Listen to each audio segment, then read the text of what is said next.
Okay, thank you. Let's talk about this for a minute. Get your thing uploaded real quick, and let's talk about it.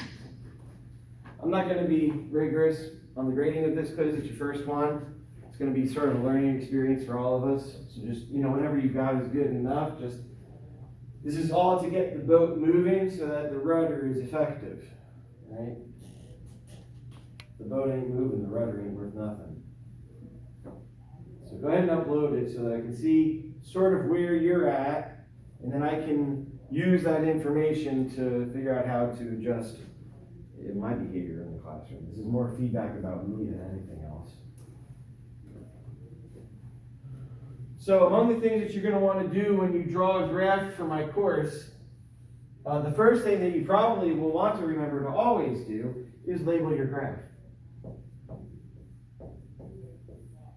And the reason for doing that is because sometimes in one of the questions, there will be more than one good or service in the question, but I'm only wanting you to do an analysis of one of those goods or services. Sometimes I'll want you to do an analysis of more than one. But in order to do that, you'll probably have to draw more than one graph.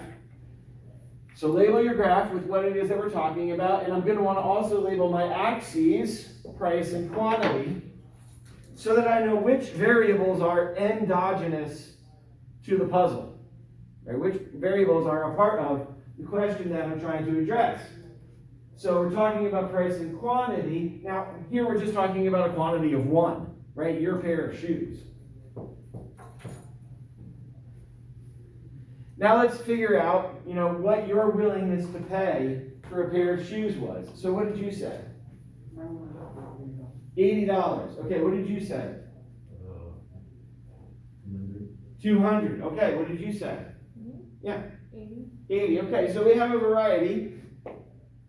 I've been getting between $80 and $200 in most of my classes. That's a decent range. Some people, said $40, so they're just buying some kickers. That's fine. Now, what did we have for a willingness to sell price? What did you have for what you thought somebody would be willing to sell for? I had $80. 80? Yeah. Okay. Good to see you, by the way. What did you have? The same. 80 also? Okay. So, just to make it interesting for ourselves, shall we? Let's assume that that the willingness to pay price was $100 and the willingness to sell price was $40. And whatever you had is fine. There's no right answer here, right?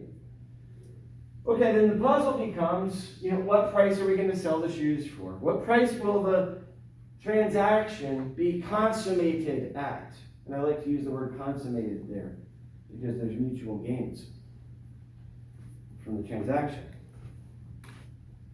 So how many of you, when you put your willingness to pay price and your willingness to sell price, picked a spot price, it's what we call it sometimes, the spot price, or the price that the transaction actually was consummated at, directly halfway between the willingness to pay and the willingness to sell? How many of you split the surpluses evenly?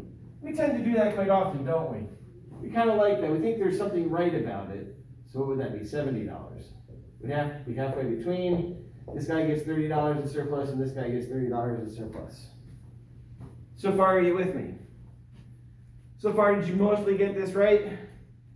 More or less? We did all this last time. But one thing I did do last time was I said, sometimes more of the surplus accrues to the buyer than to the seller. We talked about how with smartphones, it's almost always the case that the buyer captures most of the surplus, the majority of the surplus from each individual transaction. So this is fine, though we tend to think that an even distribution of the surpluses would be fair. What if we created a rule? What if there was some sort of a law that said, shoes must be sold only for 70th dollars? Right? That's a rule. Well, this guy would be willing to sell a pair of shoes for $40, and somewhere out there's probably somebody who would be willing to pay $50 for a pair of shoes. What happens to this possible transaction?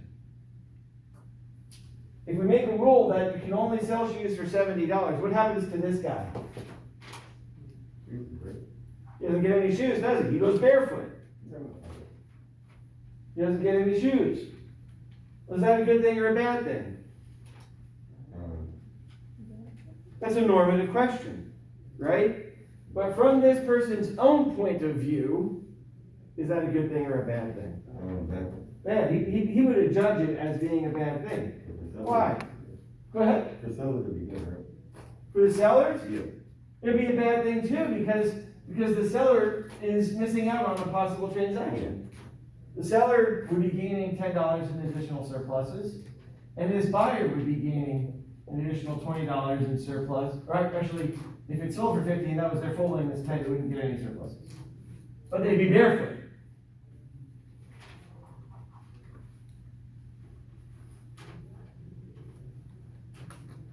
So who else is made worse off as a result of this transaction not being consummated? The seller loses his $10 of surplus. The buyer doesn't get shoes. Who else is affected?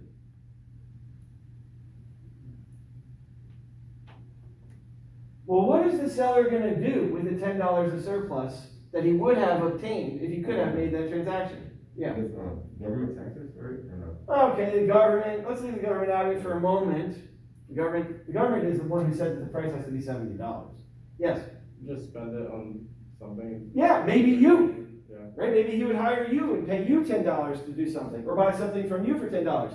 Whenever we foreclose upon, and I like that word, foreclose upon a possible exchange, we not only harm the individuals who would be a party to that exchange, but because we destroy surpluses in the process, we also harm the rest of us. We all share in the surpluses from every exchange that happens between anybody. We benefit when other people benefit. Are you with me? Mm-hmm. So when we foreclose upon that exchange, we hurt that person. My old professor used to tell a story about a mom who lived in a really bad apartment. It was just a really horrible apartment. The landlord didn't take care of the place. And it was falling down around her. And somebody came over and noticed how horrible the place was. And this person was a goo-dooder.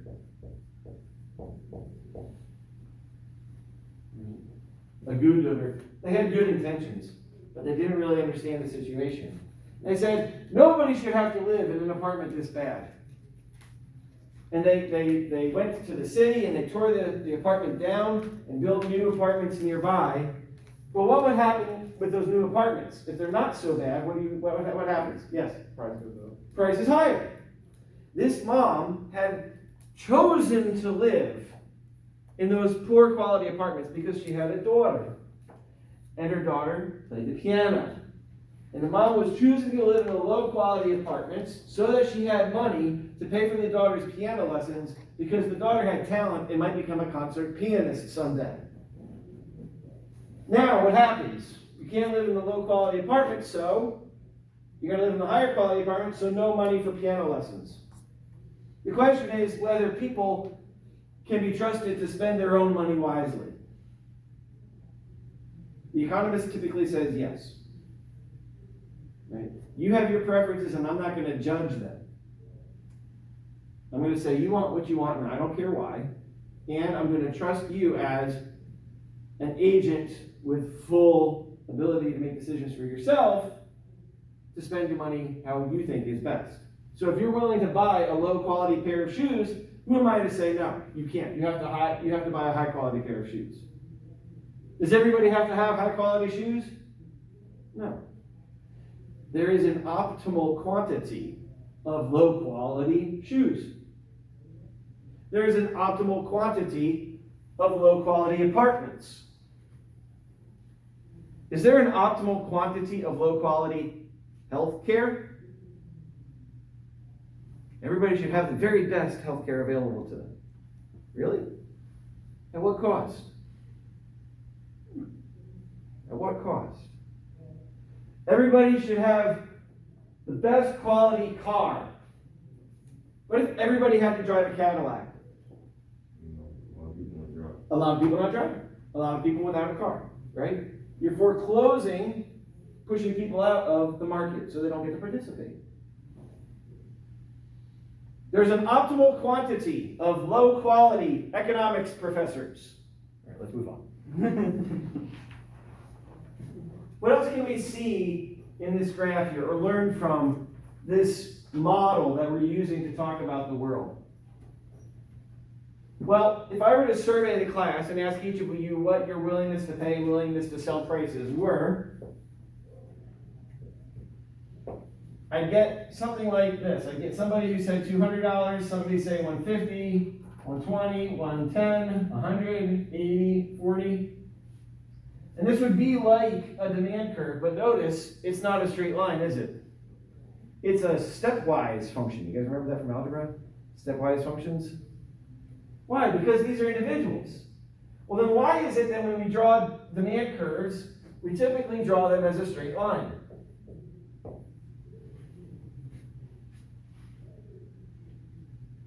Because my graph, my whiteboard is not in 4K. Which is to say, the pixels are too small. In the real world, it's always stepwise, but if we zoom far enough out, if there's millions and millions of people participating in a market, right, the individual steps get blurry. You can't see them. They're pixelated, so to speak. Right? And so when we zoom out, all we see is a straight line. But in the real world, all demand curves are stepwise functions. Same with supply curves. They're all stepwise functions. Right? Now, this last transaction right here, which obtains, right, how much surplus did the buyer and seller get? Even amount. You said if it's like. The very last transaction, how much surplus did the buyer and seller get? None. Little itty bitty bit. Just enough to make it worthwhile going into the transaction, right? If it's not worth going into the transaction, it's not going to happen. In math, they use epsilon to describe the tiniest imaginable little itty bitty bit. The smallest amount that you can imagine. Now, if there were no surpluses, the transaction would not obtain. It wouldn't be worthwhile. Which is to say, this guy, oh, look at this guy. Right? This guy might be willing to sell a pair of shoes for $60, but this guy's only willing to pay $40. So there would be no mutual gains. There would be mutual losses at whatever price they obtained. Right? So this guy is priced out of the market. If this guy is priced out of the market, and these guys are priced out of the market, do we ever actually observe what they're willing to pay or what they're willing to sell for? No. Well, as a matter of fact, if there's a competitive market and all the sellers are bidding down the price and all the buyers are bidding up the price simultaneously and they all know what everybody else is paying for the same pair of shoes, we will arrive at one price or a very, very tiny range within which the shoes sell for. Right? If everybody knows what everybody's willing to pay, we actually don't even have to know individual willingnesses to pay. We just have to hear the bidding occurring in the marketplace. We'll arrive at one price, sort of in this range. So then, we actually observe those individuals' willingnesses to sell, to buy. No, we don't observe that. And we don't observe this either. As a matter of fact, when we look at a supply and demand curve, all that we actually observe are the few transactions in the region about which things actually transact, right? We don't see anything up here, and we don't see anything down here. And we never see anything over here, because those transactions do not obtain. So when you were in your intro class, and you drew these graphs, and you put producer surplus here, and consumer surplus here, and producer surplus here, and then you calculated the area of those triangles, didn't you? Mm-hmm. To find out what the surpluses were? Do we actually know what those triangles look like? We have no idea. It could be that the demand curve goes like this. It could be that there's a ton of surpluses up there, like there were for your cell phone. It could be that the supply curve goes like this. It's relatively flat and there's hardly any surpluses there at all. We can't tell. We can't know. It's worse than that.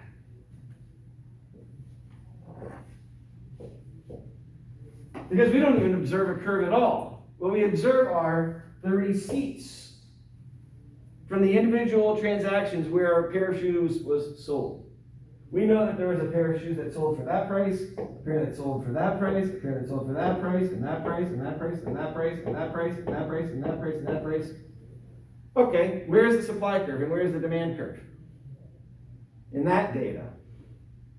There isn't one. There really isn't one. We can say that the demand curve is probably in this region somewhere with some degree of certainty, and the supply curve is somewhere in this range. So we expect transactions to be occurring in that range somewhere, but we don't have a spot estimate, a specific price estimate or quantity estimate that we can provide to the world. Or we can find the mean, the average, or the median, whichever you prefer. And articulate that, but then we also have to articulate that there's a range within which this occurs. And I don't know much about up here, down here, down here, down here. I just know a little bit about right here.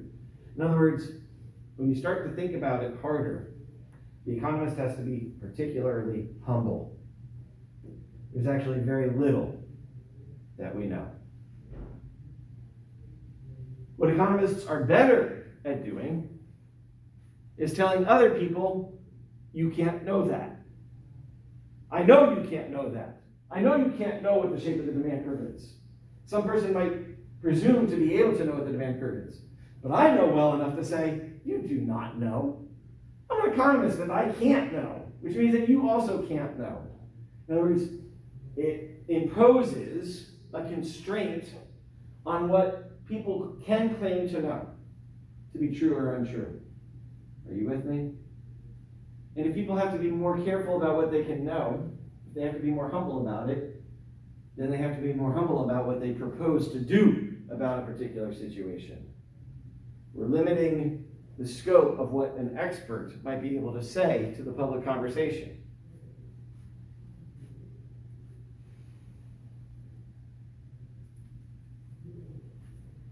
In any market, a market emerges if goods are scarce. A lot of economists talk about scarcity or start with scarcity when talking about the subject matter. I like to focus more on exchange. But let's talk about scarcity for a couple of minutes. What kinds of things are scarce? Resources. Great. Let's get a little more clear. What kinds of things are scarce? Name something that is scarce.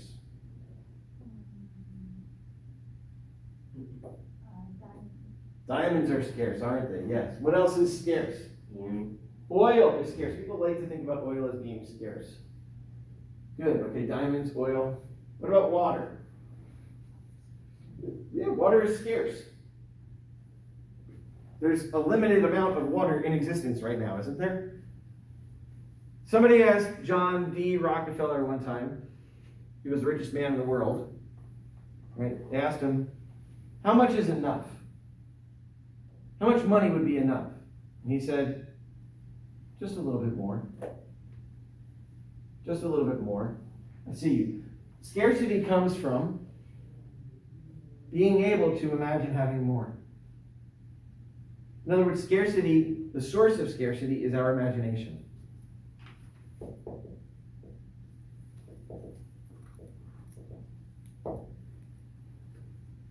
I can imagine having more diamonds. I can imagine having more shoes. How many of you know somebody who owns a lot of shoes? Right?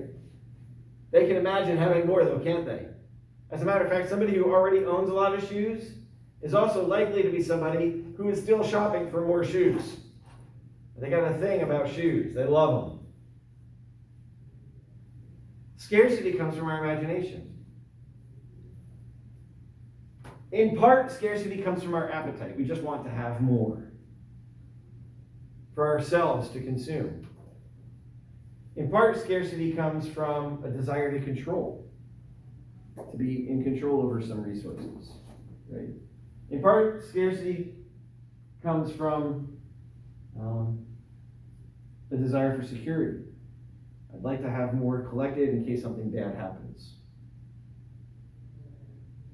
In part, scarcity comes from our imagination in that we get greedy. I want to have a lot of stuff. Or we get selfish. I want her stuff. Scarcity is scarcity and our imaginations as the source of scarcity. Our imagination is also the source of lust. However, our imagination is also not just the cause of scarcity, but also the cure, in that from our imagination comes creativity, innovation, invention, entrepreneurship, each of which is a solution to the problem of scarcity. Both come from our imagination. But it's because we can imagine more that we think things are scarce. Did you have a question? Yeah, I thought water would be like an unlimited resource. Well, water is limited in the desert. So in that term, so that means sunlight would be considered Sunlight is scarce. It's only there during the daytime. And in the wintertime, less. So yeah, everything is scarce in that sense. And we only really treat good things as being scarce. Some things are bads. Similar to oil. Like, who said oil? Somebody said oil, right? Okay, so oil is scarce. Are we going to run out of oil someday? Absolutely not. I guarantee you that we will never run out of oil. And here's why. As oil becomes more and more scarce, used up more and more, what will happen? The price will go up. As the price goes up, what happens? Less people will want to buy it. People use less oil.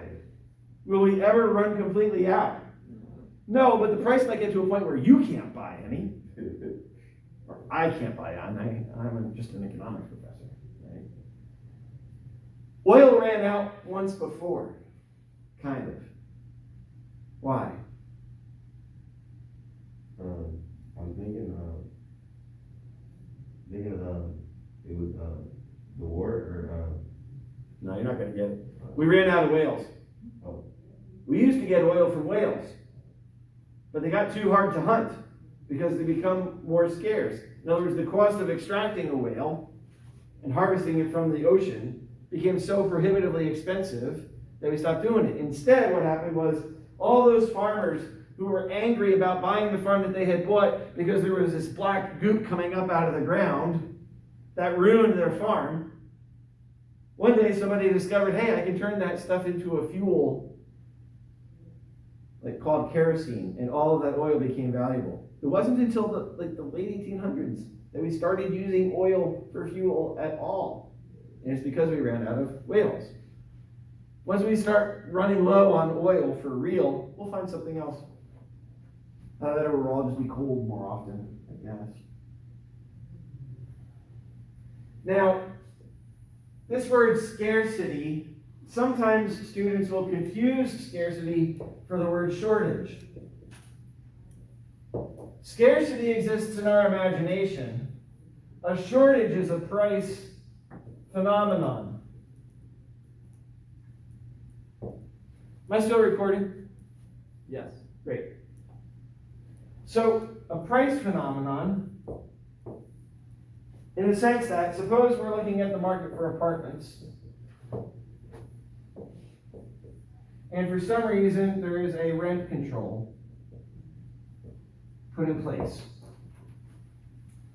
to try to suppress the prices of rent. What do you call that? What kind of price control is that? Price war, right? Or your price war? Okay. Price ceiling. It's actually a ceiling. Oh, it's someone tripping. It's a ceiling. Here's why. Right? Here's your happy place, market equilibrium. Right? And there's a wall between you and your happy place, and you're stuck down here. So a wall that is between you and your happy place and it's above you is called a ceiling. All right? A wall that is between you and your happy place and is below you is called a floor. That's how you can remember it. Okay, so we have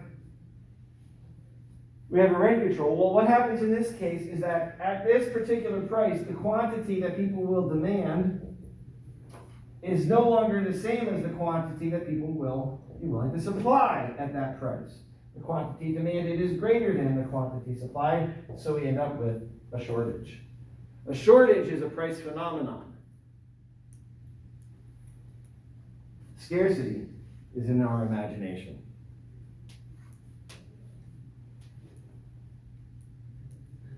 Goods are scarce, so there's a price for them.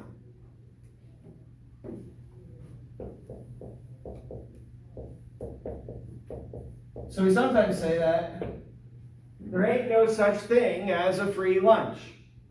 Dan Stoffel is how economists will shorten that idea. Dan Stoffel, there ain't no such thing as a free lunch. Now on a college campus, you can sometimes get a free lunch. Can't you? There's groups on campus that are trying to recruit you. They'll offer pizza or a sandwich or something. Is that free? No, Somebody paying for it, right? Are you paying for it? Maybe not with money. Well, with your time. Maybe with your time, your opportunity cost. The best you can say is that to the student there is a zero marginal cost. At the margin, you're not paying anything out of your pocket. Right? No. I don't have anything in my pocket. Okay. Zero marginal cost.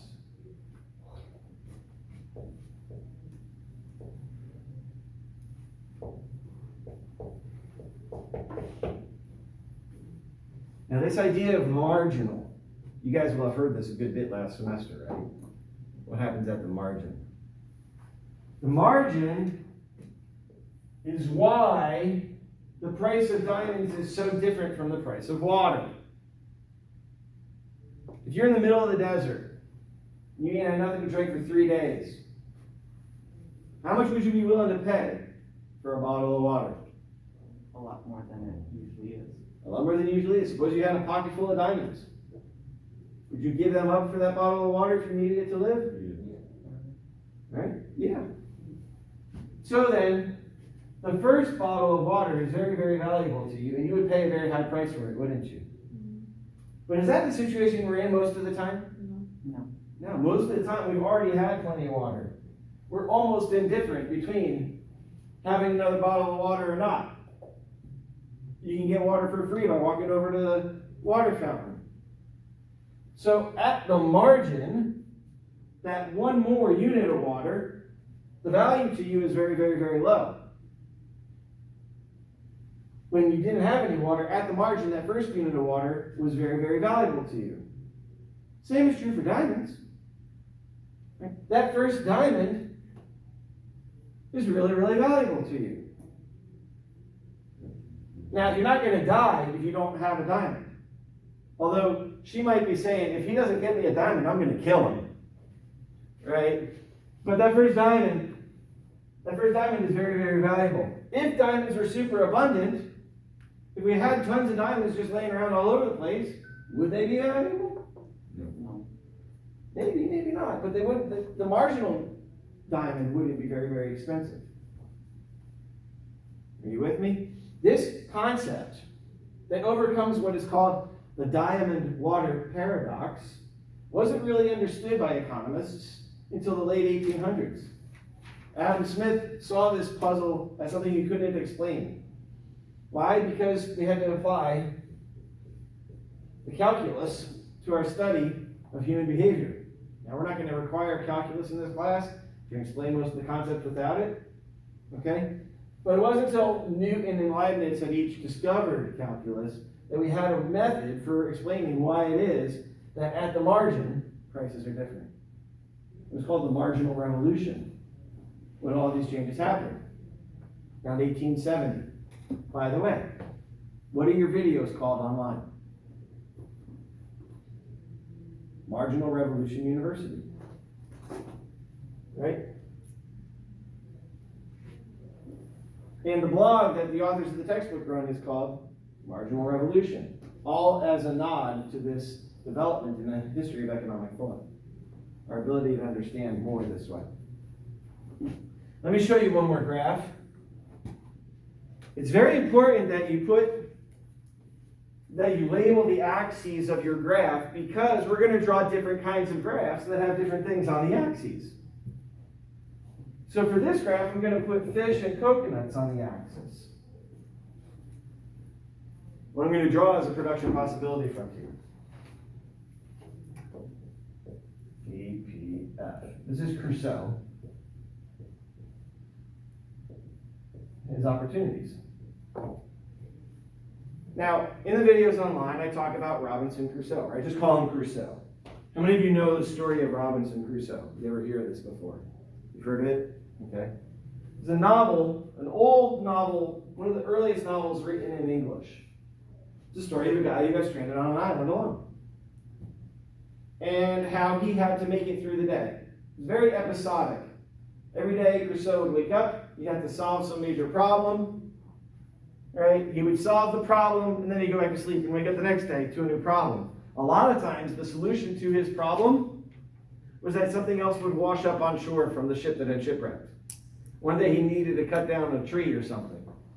Right? And he goes out to the beach, and lo and behold, a saw washed up on shore. How does a saw wash up on shore? Usually they sink, don't they? Anyway, it didn't always make sense. Crusoe is on the island alone. He has a limited amount of time every day. He's trying to stay alive. So he spends part of his day fishing and part of his day collecting coconuts. That's what he's been able to find for food.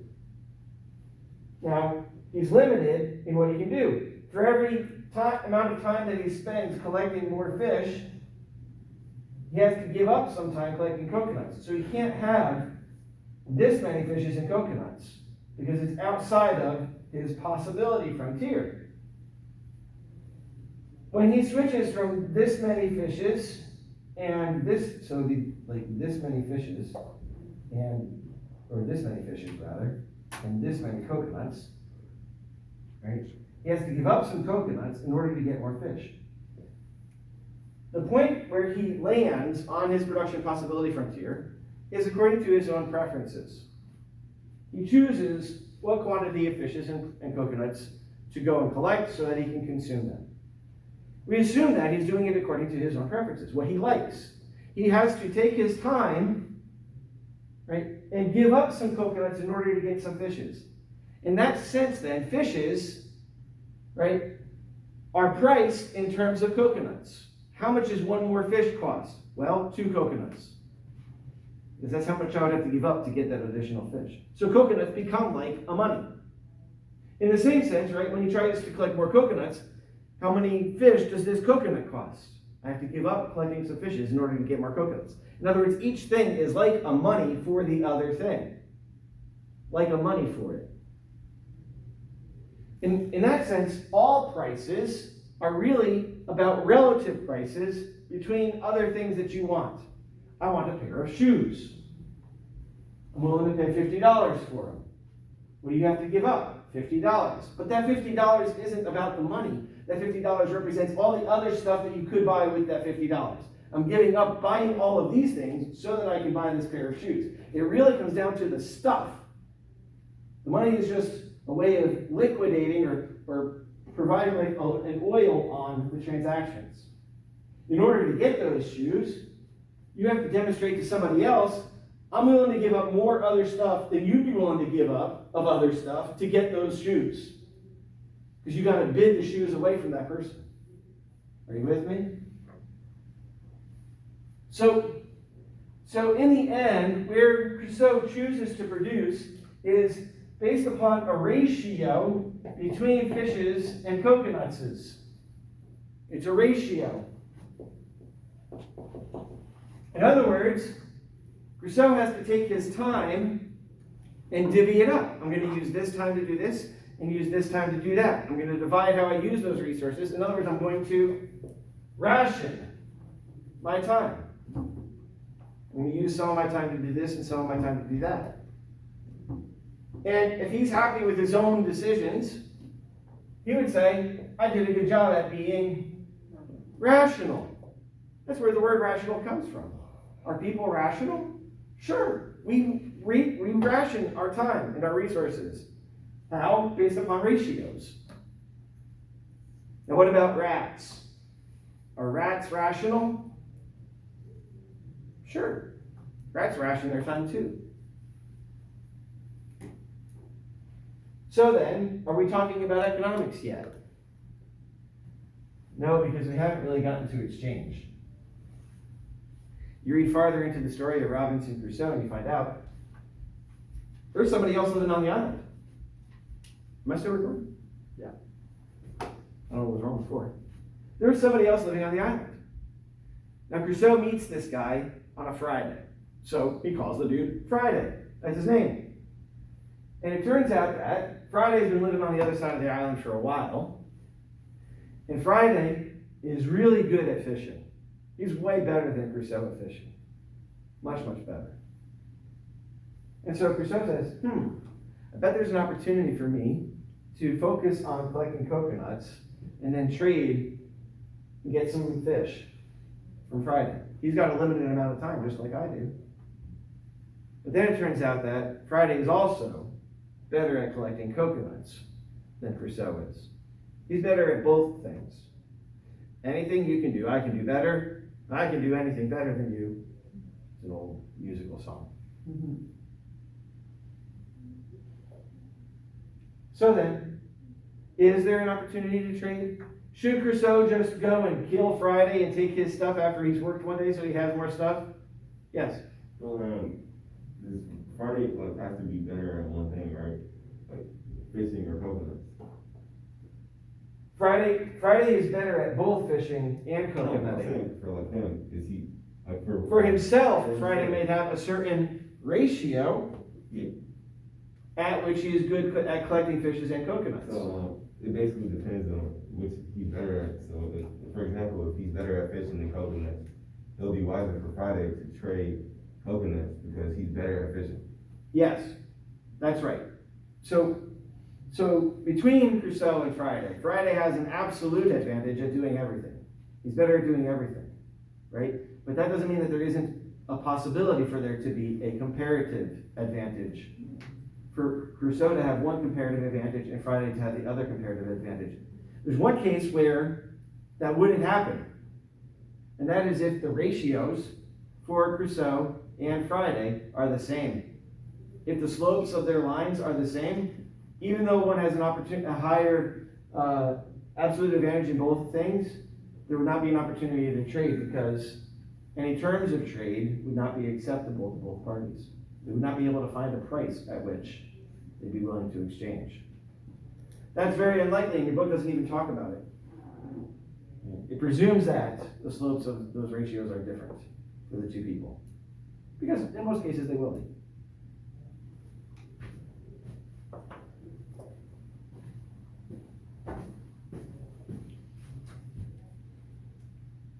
I wanted to talk a little bit about the book, The Three Languages of Politics. The Three Languages of Politics is this book by Arnold Kling that I've asked you to download, right? And the book is about how in today's political climate, and he was writing this in 2016, before the Trump era, right, that it seemed like public discourse was becoming more and more divided. Kling identifies three main tribes that are present in public discourse today.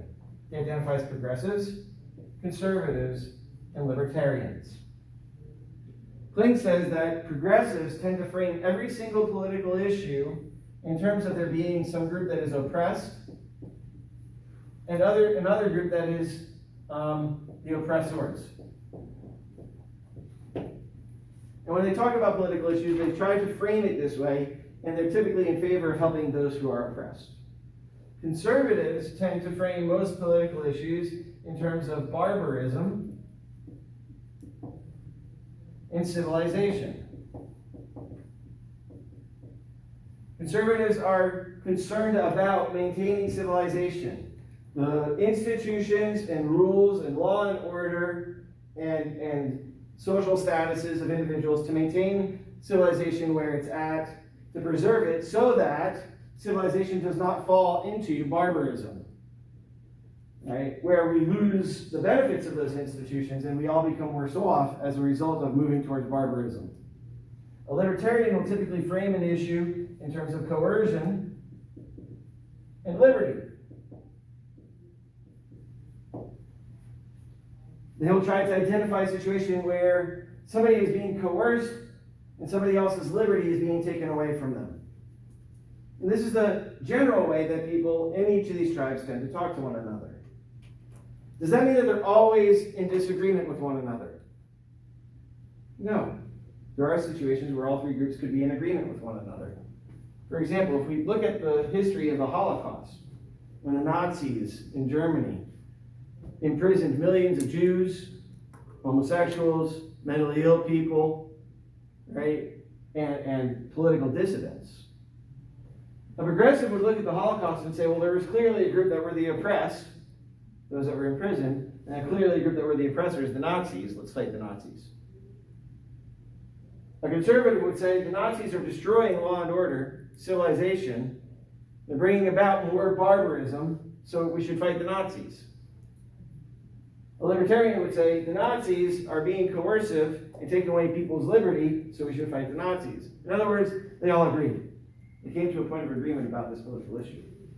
However, when talking amongst themselves, within each tribe, the justification for going to war against the Nazis would be different for the progressives than it would be for the conservatives. They would justify it to themselves differently. You take another political issue where the different groups would be in disagreement with one another. And Kling walks through a couple of these examples in the first chapters of his book. I want you to read the book, and however far you've gotten through the book, there's a discussion open on Canvas. I want you to just give me your first impressions. If you only read the first chapter, that's fine. Just give me your first impressions of the chapter that you read. If you've gotten through the first 3 chapters, great. Give me your impressions of those first 3 chapters, okay? Go to the discussions tab and do that. Now, amongst the things that are scarce in the world is status. We like to have status. We like to be looked upon greatly by others. We try to achieve status. We do that in part by doing things that other people in our tribe like, getting the praise and approval of others. To get that status, sometimes we push other people down. When we have political tribes, oftentimes people will talk to one another within those tribes so as to achieve status within the tribe. So then, most progressives have a more nuanced point of view than what can be described on just this simple spectrum. Like if I try to say, well, progressives all believe thus and such, they would say, well, no, actually, my position is a little more nuanced than that. But when talking to the group, in order to gain status within the group, they have to articulate their point of view according to the spectrum so that everybody recognizes them as being higher up within the group. Things become oversimplified and galvanized. And as a result, the way the progressives talk to one another, the way the conservatives talk to each other, becomes more and more divided and more polarized. So much so that we can't talk to each other. I'm going to be giving you an assignment called the ideological Turing test. The ideological Turing test is like Alan Turing's artificial intelligence test. The idea here is that you're going to have to be able to articulate about a particular political issue that I'm going to assign randomly, how somebody from each tribe would talk about it. So you might not be a conservative, but I'll give you a political issue and I'll say, okay, you're a conservative. You have to articulate how a conservative would present that point of view using the language of a conservative and do it so well that another person who is a conservative wouldn't be able to tell that you're not one.